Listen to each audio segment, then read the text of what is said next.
I thought I would switch it up a little bit and bring some feminine energy onto the broadcast.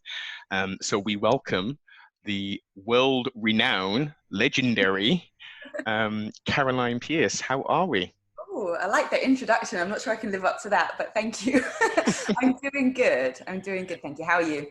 Excellent, excellent. So we're getting a little bit more summerish conditions over here in sunny England. It rained today, unfortunately, but we can't have it all. We can't have it all.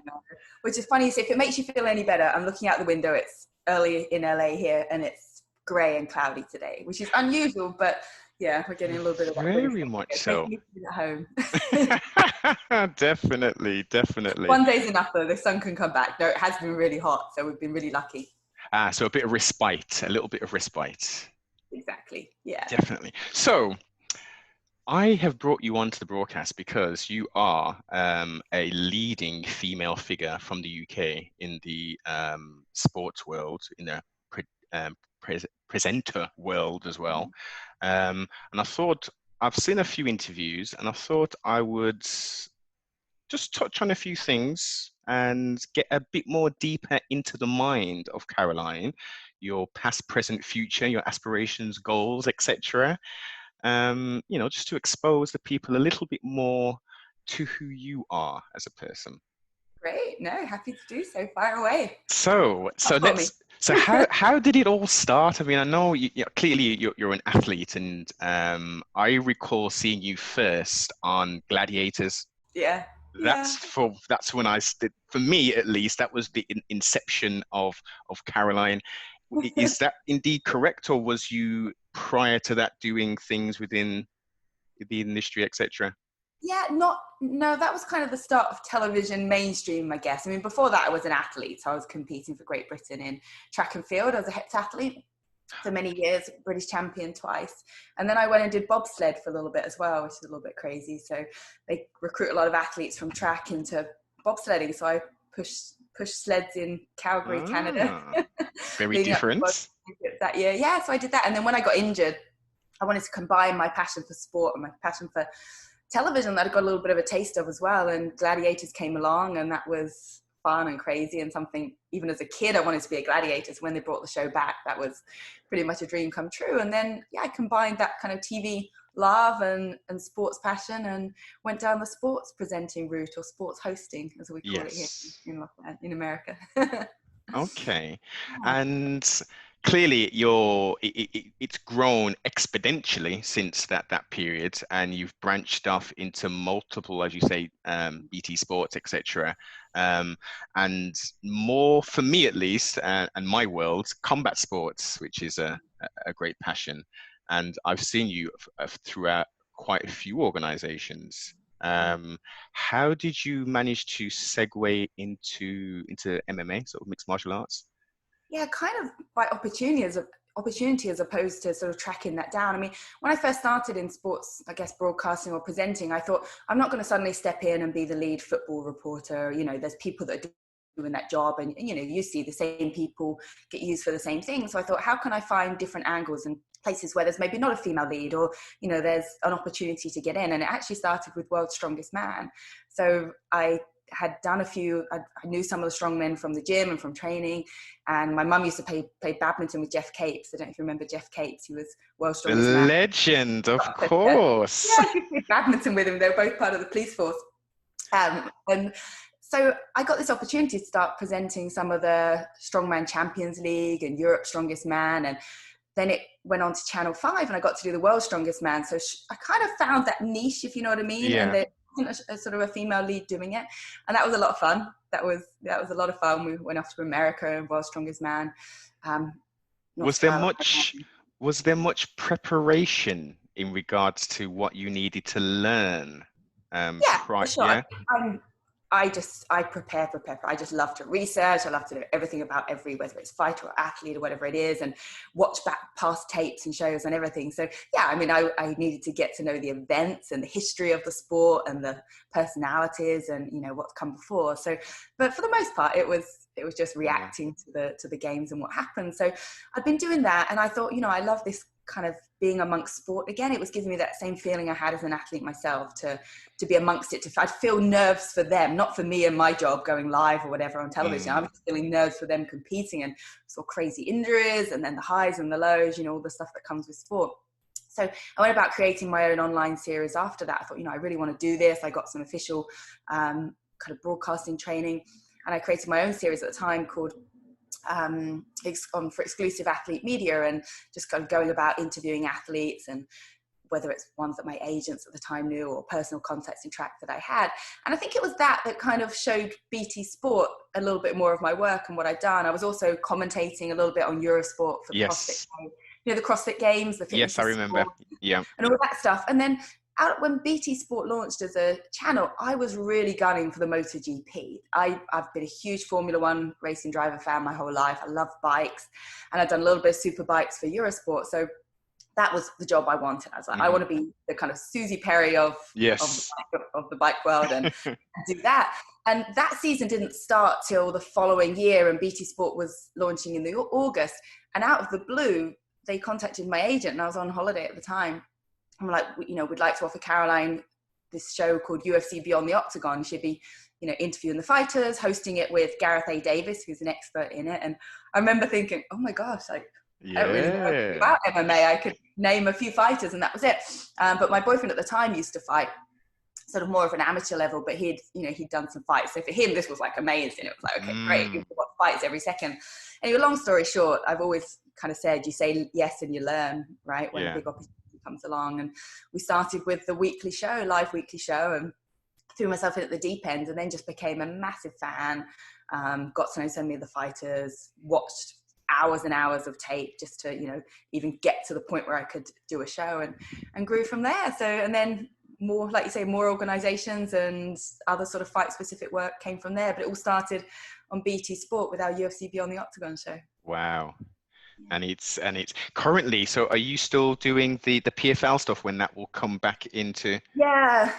So the segue went that I did the show for BT. That show kind of came to an end, and we started going out to more of the events, and I started covering it in Vegas for BT Sport, and all over. And then I started working for Fight Pass, UFC Fight Pass, and doing the European events for them. And then I got a few shots with Fox Sports and moved out here.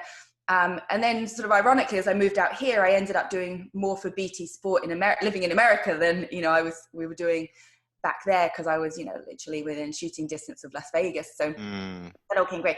And then, the PFL, we started 2 seasons ago. For those that don't know, the PFL is the Professional Fighters League, and it's taking MMA and putting it into a true sports format. So like with every other American sport, where you have a regular season, a playoffs, and a championship. So, regular season, they're fighting for points. At the top of the leaderboard go through to the playoffs, and they fight twice in a night. It's like a knockout format. You get 2 rounds for the quarterfinals, winner moves on, and then 3 rounds for the semifinals, because you can only actually ever do 5 rounds in a single night anyway, if it's a championship fight. And then they fight for $1 million on New Year's Eve, as well as their payday along the way. So yeah, that's been fun, because it's different.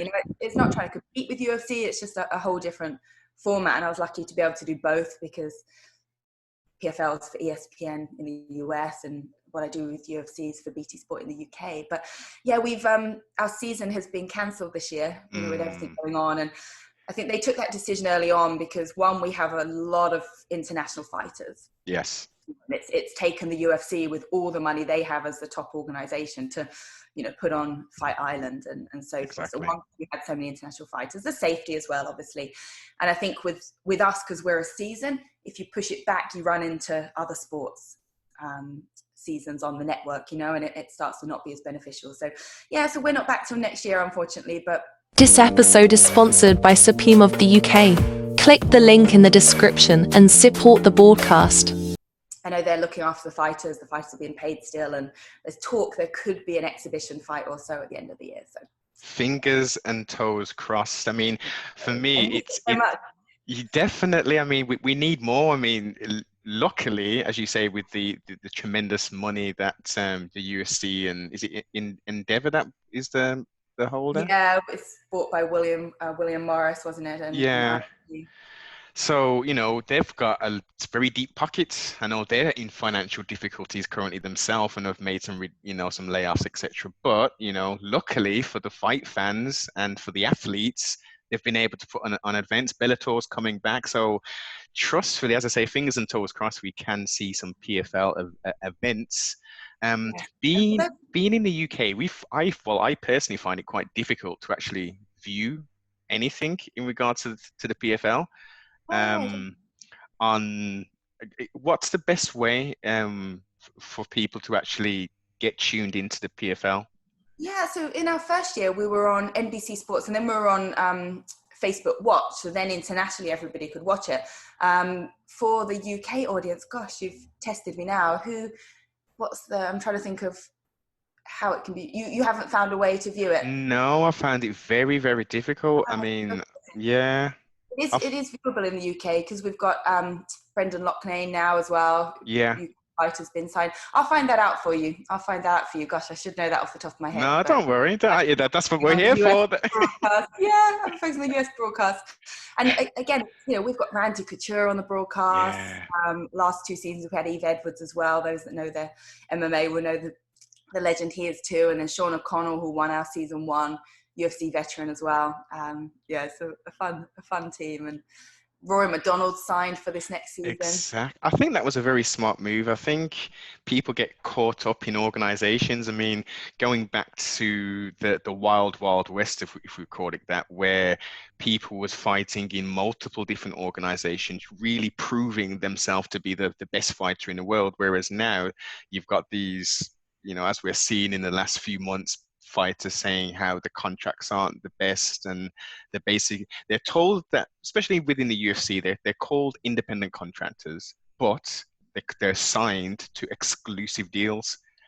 So it's very, very tricky, and I think it's good. The FC is an excellent organization, but I think we need more variety, and we need people to be able to go out to different organizations, not just pin their hopes and dreams on being a UFC champion, because that's ultimately, if we think about it, that's where the money comes from, unless you're Jorge Masvidal type, or a Verdum who gets paid a fair bit as well. I think at some point, trustfully, it's going to happen. We need some cross-promotional fights. Bellators have done it with Risen. Yeah, that's true.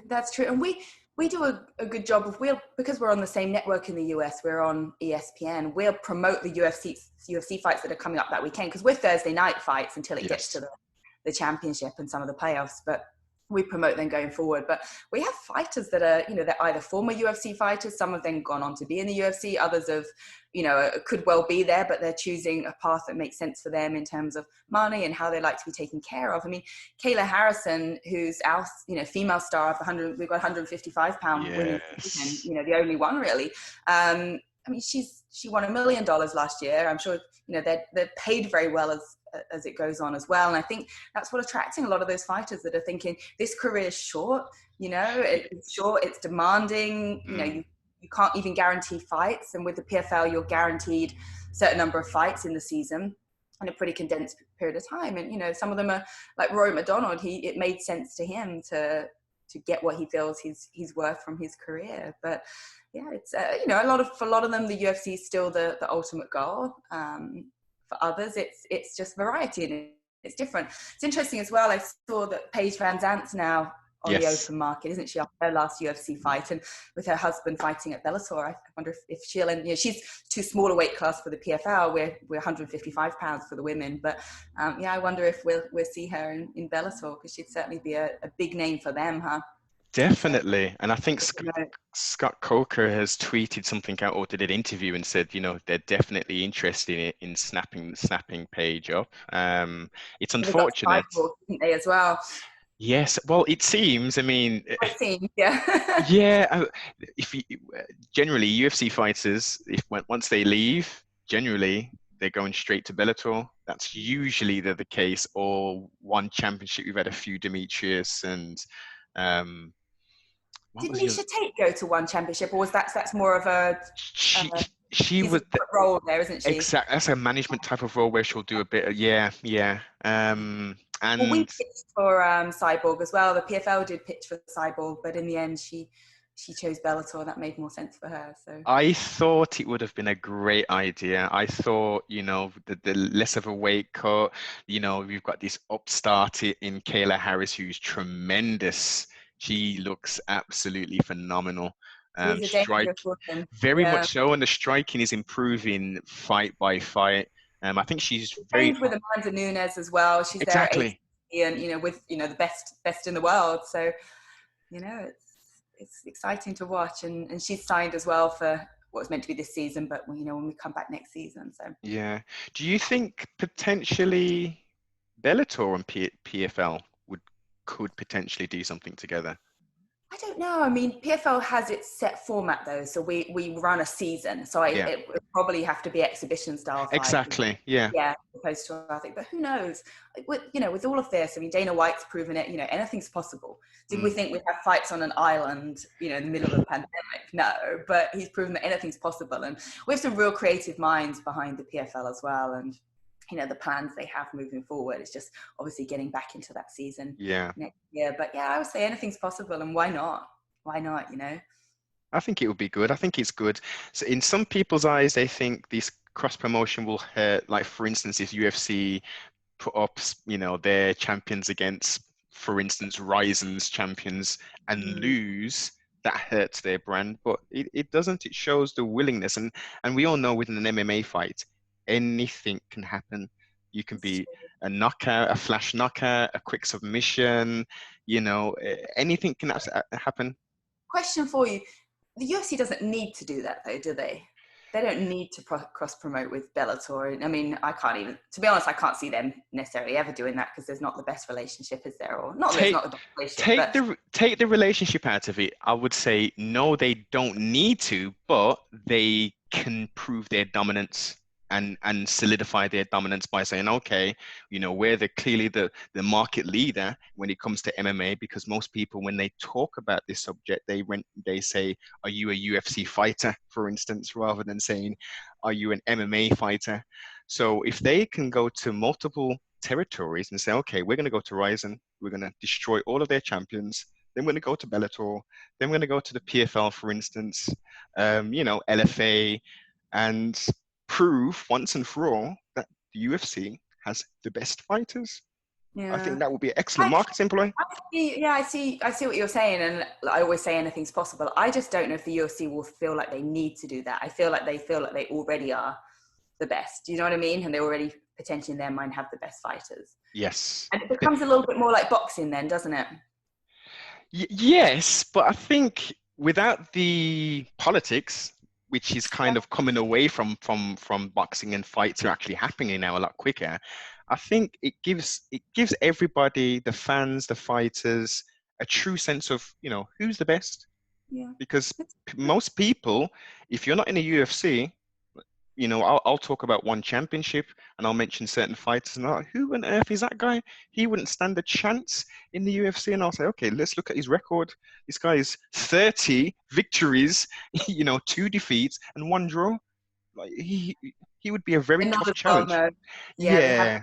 We have the same platform. No, I hear you. I think it's just the true MMA fans that will be more privy to the fighters across all the organizations. Whereas I think people that are watching it more, recreationally, if you like, Yes. in terms of, just it's promoted heavily, ESPN, etc. Then, or, in the UK, they'll know the main names. But, as each organization's responsible for the promotion of their fighters and how well they get them out there, and it's we know it's entertainment as much as anything else. And it's, even the responsibility of the fighters themselves to build their own name. We've seen some of them characters and, so forth. And it's what people are looking for. What is your thoughts? Because I think for PFL, that's what separates. With PFL specifically, I would say, and One Championship, they separate themselves totally from the pack in regards to, this is a competition.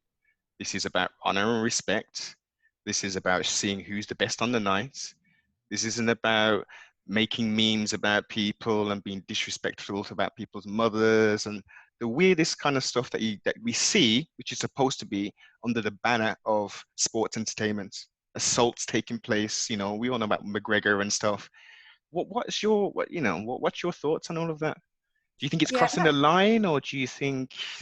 that's right. The PFL have very much promoted themselves as, you win and you advance. It's not about how loud you talk. It's not about, your online antics or anything like that. It's purely you win, you get the points, you win in the playoffs, you move on to the championship. There's no sense of anything else. And as much, and we're still telling the stories. We still have fighters that have amazing backstories, and that's part of my job to share that through the reports and the interviews that we do. I think at the end of the day, I think those fighters that naturally have those personalities, you talk about a Conor McGregor, you talk about a Chael Sonnen, some of these guys, they naturally are that way, or they like to act that way. And then you get others that either are trying to do that and it doesn't fit with their who they are, so it doesn't come across authentic. Or those that don't, a Leon Edwards, for example, he just wants to fight and he's bloody good at it. And, I think he will now, but, it's taken him a little while to be in that conversation as to getting that title fight opportunity. So I don't disagree or don't think it's a bad thing for fighters to try and do something to get their name heard in an organization such as the UFC, where that can definitely be beneficial. And Masvidal, that bundles of personality, backstory, all that. But at the end of the day, you've got to be a good fighter. Unless he was that like street fighter. Same with McGregor, those guys that will fight anytime, any place. Cowboy Cerrone. I think unless you are one of those guys, then it's not going to ride if you're just making up a personality without kind of substance behind it. Yes. But it's refreshing when, you see people get, like I say, in the PFL, it's refreshing to see the fighters getting the opportunities because of just they've earned it, they've done the work. So, but if they then had their personality on top of it, which a lot of us do as well, or a great story, then they become the name that we talked about, people then in the general public are going to be aware of. So yes, I'm not saying like create a character, but I'm just saying it doesn't harm to show your personality and, and share a little bit more of yourself. What got me hooked on fighting?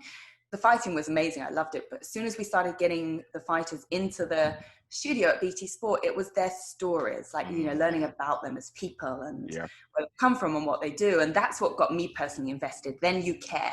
You've got to care. And that's a great thing about the PFL as well. Because it's a league, you're following them through the whole season. You care. You saw their last fight. Where are they going to go next? What's happened in between? So I think storytelling's such a big part of it. It makes people care. I would 100% agree. And everything you've said, I concur. The issue I have is where the lines are blurred, where it's not just about your personality, it becomes personal. I think we need less of that. We as you say, it's all about marketing yourself. You brought up Leon Rocky Edwards. He should have already challenged for the welterweight strap. He should have already done that. I mean, the former champion was kicking and screaming, saying he doesn't want to come to London and fight Leon. He hasn't got a big enough name, even though he's on an 8-fight winning streak. He's clearly a contender. Dangerous. They know it. Very dangerous. That's why Jorge Masvidal didn't want to fight him, even though he physically assaulted him. And Rocky said, "You know what? I won't press charges," which I could. What is it? 2 piece in a soda? Or yes. 2-piece, 3-piece. Yeah, that's it. 3-piece in a soda. That's it. The infamous line. Yeah. And I mean, that's great for the story. That just shows, doesn't it? That kind of interest.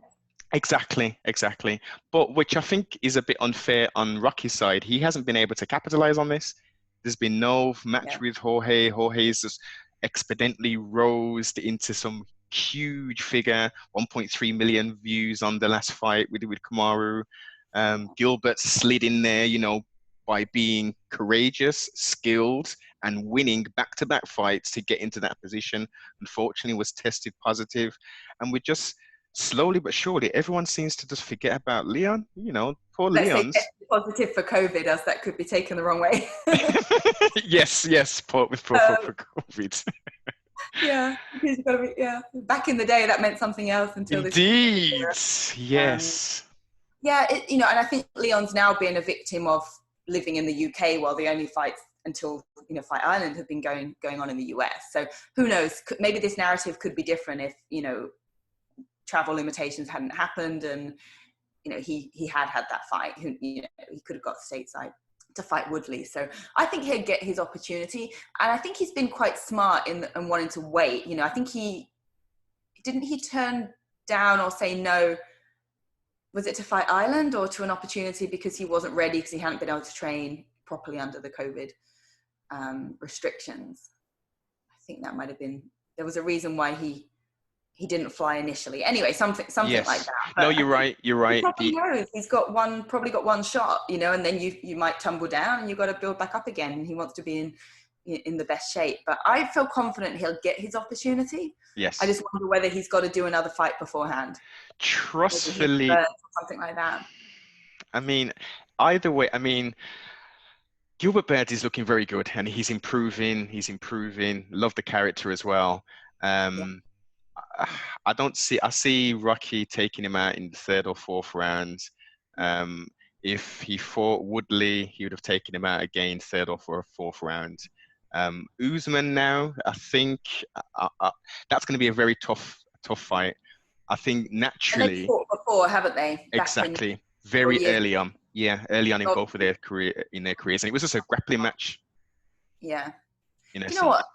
Usman is very good. Yes. He's look, we know Masvidal didn't have a full specific camp, etc. But likewise, Usman didn't have a specific camp for Masvidal. But I think with his fight against Covington and then Masvidal, he's a very intelligent fighter as well.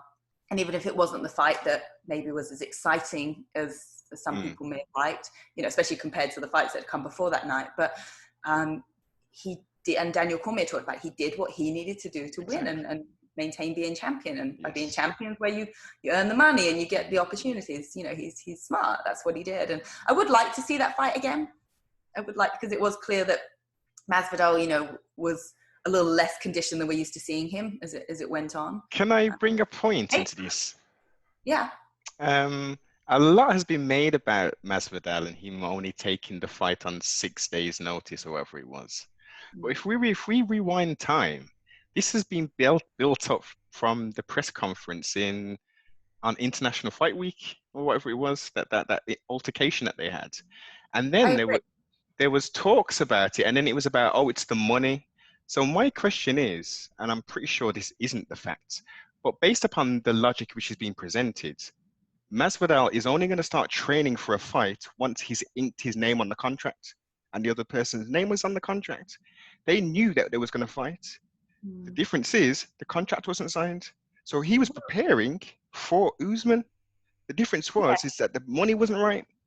Well, I think that's why his takedown defense was so good as well. Yes. He probably had been preparing. But I think there's a difference between, he was training, he was in the gym. I think Dustin Poirier said he helped him in camp as well. He helped him with his preparation, etc. So he was training and probably was fit, but there's fit and there's fight specific fit, right? And I think until you've inked your name on that bit of paper or you think you're going to be fighting, that second level, both in terms physically and mindset, hasn't switched in yet. So I'm not saying it will be a completely different fight if he knew who was fighting him sooner. Yeah. But I feel like I don't know, he looked a little bit heavier to me in there than he normally would do. Would you agree? Yes, I would agree. But I mean, obviously he looked in shape and fit. He wouldn't have been there. He wouldn't have made weight otherwise. But I feel like we would see a slightly different Masvidal had he been trained, not that he knows, because he knew he would at some point, he'd been trained specifically for Usman. But then everyone talks about that. What about Usman? He was preparing to fight a friend, preparing to fight someone with a very different skill set. He had I don't know if you heard, he had all the trauma. He arrived in Vegas, did his quarantine, was told Burns got positive for COVID, flew back again. It was on his way back. He was told, no, we've got you, Masvidal, come back again, come back, do it again.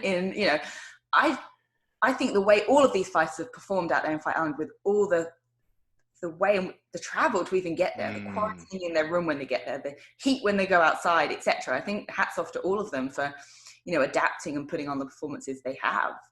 Definitely. So I feel like it was as big an adaptation for Usman in some ways as it was for Masvidal. Yes. But I will say, do you agree that every fight that's had no crowd, whether it's been Florida, Vegas, and now Fight Island. I feel like we're seeing some of the best performances we've I ever would seen. agree. I would Really? agree. The for me, my only real low part was the Ferguson and Gaethje fight. That Right. broke my heart to see Tony get, Yeah. dismantled like that. Yeah. But on the Really. upside, Mr. El Kukui will be back stronger and faster and better. It was just heartbreaking to see him go through that. I mean, look, he showed how tough he is. I mean, which no one doubted anyway. And then it showcased us how good Gaethje is. But it's a shame that we don't get that story play out with Ferguson and Habib. Habib, Maybe we will at yes. some point, but it's been trying for so long. 5 times. We need to see that. But based upon, as you say, with Gaethje's performance, which we cannot take anything away, he took some shots and he was doing some damage, body shots, them leg kicks, the body kicks. He's going to be some trouble. He's going to be some major trouble for Khabib. Major trouble. We could I'm potentially. excited for that fight. I am as well. It's unfortunate what's happened to his father. So sad. And so Habib's father, Abdulmanaloup, if I say it correctly, sorry, he trained a lot of the Dagestani fighters, as you know, and a lot of them were in our, or have been in our professional fighters league. So he was the trainer of a lot of our Dagestani fighters. We have a lot of Russian and Dagestani fighters in the league. And I did a whole piece on Habib's dad and, the role he's had in Dagestan, like, the pioneer that he is and how well respected he is. So I felt like I spent quite a lot of time studying his dad and, talking about his dad. And we had Habib at some of the fights as well. His cousin was fighting. So yeah, I was obviously very sad for him and that whole community and, with what he brought to the sport. And I think, no one would expect Habib to fight anytime soon as a result, but apparently his manager's saying that he will fight before the end of the year. So we can see. We can but wait and see. Yeah, it's a tough one. It's a real tough one. It'd be interesting to see what happens. I mean, as you know, there was rumors of Conor supposed to be fighting Gaethje, but Gaethje said, no, I'm not going to be doing that. I'm fighting Khabib, and that's it. That's my next fight, which makes sense. I mean, I don't think Conor's frustrated because he wants to fight. He said after fighting Cowboy, this was a comeback of regular fighting, etc. And I think they don't want to put him on Fight Island. They don't want to put him in Vegas without a crowd. And I think he's seeing all these amazing fights play out and the juggling, and he wants the fight that makes sense for him. There was even talk of him and Anderson Silva, right, at one point? Yes, indeed, which is a horrible idea. No disrespect to Anderson Silva, but it's time. He's if he's going to continue fighting, he needs to be fighting people around that sort of, period of time where they're on their way out, kind of thing. He's still talented. He's a pioneer. He's a legend. He's a future Hall of Famer potentially, if not a current Hall of Famer. But with how the new guys are coming in and how tough they are and how well disciplined, it's not competitive. It really isn't. I think it's just one of those sort of legendary matchups, showcase matchups, etc. But I'd like to see Conor back. I don't believe he's retired for good. I think he's still got so much more fight in him, and it's not about money. It's just he's a fighter. That's what he does. And I feel like we'll see him in some realm fight again, hopefully this year. But I think it's difficult to put on a Conor McGregor fight without crowd. Crowd. But we've all got to adapt. It's the new normal, and maybe they'll come to some arrangement where it makes sense. So. Well, I think, could it just be down to the finances? Because, as we know, 1.3 mil was done on the last pay-per-view, and, everyone's going to get a share of that. So is it because of his wages, his purse is that much that they can't afford not to have the live gate and the merchandising and stuff? Possibly. I don't know. I don't have any insight on that, but I've heard them say it would be tough to do a Conor fight without a live gate, but at the same time, the pay-per-view that he would generate. Of course. I mean, this is how much he wants to get back and fight. But all the media, all these interviews, everyone's mentioning his name as if he hasn't retired. It's almost like no one's, apart from Dana White, who keeps pointing out, well, Conor's retired. I feel like everyone else is talking as if he actually hasn't. So I'll kind of do what he wants to do when he's ready. And he's enjoying his life, and he's always Yeah. training. You know, he's always training. He's always in shape. So yeah, I hope so. Feel like he just adds a whole nother level and a whole nother level of interest when he fights. And there's obviously other names that are up there, but I've covered and I've been to many a Conor McGregor fight, and there's actually nothing quite like it. It's a different atmosphere, isn't it? Just the Irish that congregate in Las Vegas, descend, should I say, on Las Vegas. Definitely. So lastly, on that Conor topic, who would you, if you're playing matchmaker, what would be the best fight for him to come back to? Whether it's the best or whether it's just ones I want to see is a different question. But Well, the ones you want to see, then let's just rephrase the question. I'd like to see him fight Gaethje. You know, for whatever reason, there was a delay fighting Khabib. I'd like to see him fight Gaethje. Mm-hmm. I'd like to see him fight Tony Ferguson. Yes. I'd like to see him fight Jorge Masvidal. I think all of those are exciting fights. Mm-hmm. They're all exciting fights to me. I would agree. I would 100% agree. Switching gears, let's get back to you, mademoiselle. Yeah. So, outside of your hosting, I'm aware you do a lot of stuff on Instagram in regards to personal fitness and stuff. Can we get into that realm a little bit? Yeah. I mean, having been an athlete myself and always kind of juggling, the two industries of reporting, presenting, and then the fitness industry. I've been a master trainer for a company called PowerPlate for many decade or so now. The vibration training equipment that we use with a lot of athletes, fighters, the general public, etc. But during this whole COVID pandemic, especially, like, home fitness has just become huge, and the ability to keep people moving at home, motivated and fit at home has become one of my big focuses. So yeah, you're right. My Instagram at Caroline Pearce, if I can do a little plug, is primarily fitness content. And I have two apps I'm a big part of. One's called FitOn, which is a free app. And I'm one of the 12 trainers on there, where you can follow my workouts from hip style, dumbbells, stretching, fight specific workouts as well. And kind of pick and choose. It's a free app, and it's downloadable in the App Store. We've got some great new workouts there as well. And then Tv.Fit is a UK-based company, another app that I'm a part of, and I have my programs on there. So I have a program called Limitless, which is a 60-day series, bodyweight series, and just about to launch in a few weeks' time, SKULPT, which is a dumbbell body shaping routine. So yeah, they're the two places that all my work and energy have been going in terms of workout content, with a ton on my Instagram as well. So yeah, if anyone wants to get fit at home, definitely links will be below. Now for both apps, the latter app, the UK based one, is that a free app as well, or was that some sort of subscription? So that's the paid subscription. Yeah, I think it's only around $9.99 a month, because you're getting programming. You're getting full-on programming. So FitOn, sort of individual workouts you pick and choose. Okay. The app, you pay for sort of certain features on that if you want to.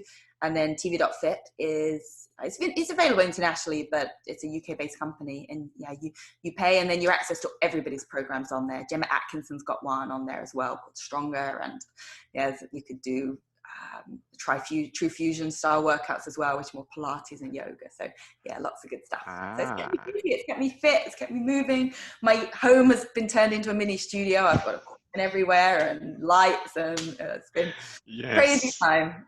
Definitely. So with the current pandemic, as you said, you've been keeping yourself busy in that respect. Trustfully, you haven't been affected too much in respect to, like, your day-to-day bits and pieces? Yeah, I mean, it has changed a lot. I'm used to being on a plane every week or two, traveling to different parts of the country, traveling internationally, live broadcasting, etc. Like, my work predominantly takes place at home now, which has been a big adjustment. Good in some ways, frustrating. I'm getting a bit of cabin fever in others, but I'm lucky. I live in Los Angeles. I moved here 4 years ago. We have the sunshine, we have the beaches still available, some great outdoor space to work out and stuff. So yeah, I can't complain, but I am looking forward to getting back to the UK, seeing my family, and getting back on the road with the UFC and the PFL again soon. So what's going to be next, UFC wise? Is once they do the European events that you would cover for UFC? No, for UFC I do I do the US stuff primarily. So Daniel Cormier, Stipe Miocic is still looking like it's going to be in Vegas. Mm-hmm. So I'll probably be there in person, as I was for Amanda Nunes' last fight. And they did it at the Apex. At the Apex, yeah. Yeah, and we're in the media tent. We're all COVID tested that morning, stay in a room the whole day until they get our test results back, put us on the coach to the Apex. Yes. So unless they move it somewhere else, hopefully because I can drive to Vegas from LA, so hopefully I can be a part of that one for BT Sport. Few-hour drive, I take it, from Vegas to Vegas, right? Traffic's good at the moment. There's not too many. This is it. One of the upsides, yeah. And what is the COVID test like? I mean, I've seen I think on the very first Fight Island. No, it was the Jacksonville one. That's what it was. And there was a lot of people were it looks excruciating, and like how far they're putting the So I didn't have the nose one. I had the throat one. I guess they're mixing it up, but it's like the stick goes down and it keeps going. Whoa.